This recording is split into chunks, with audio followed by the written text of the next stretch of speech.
জনতা রাস্তায় নেমেছে।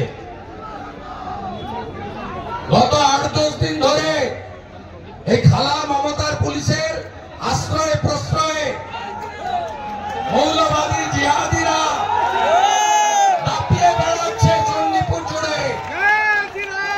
এই জিনিস বরদাস্ত করা হবে না, এই জিনিস বরদাস্ত হবে না। भारतवर्षर नाम हिंदुस्तान, जो हिंदू हित में काम करेगा वो वही यहाँ राज करेगा।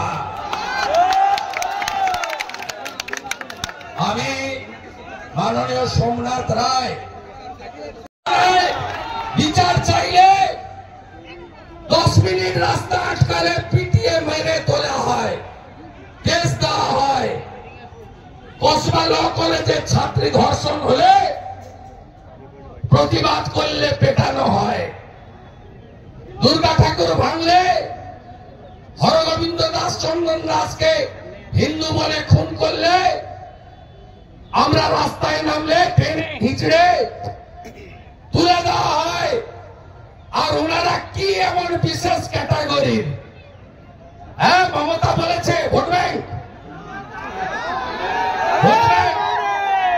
এটা হচ্ছে আমরা হিন্দুরা সবাই ঐক্যবদ্ধ নই বলে। আমরা নানা মত, নানা দল, জাতপাতে ভাগ হয়ে যাই। তাই এই সুযোগ ওরা নিচ্ছে। আজকে থানার গেটে দাঁড়িয়ে হাজার হাজার হিন্দু জনতা একটাই শপথ আমার সঙ্গে নিন,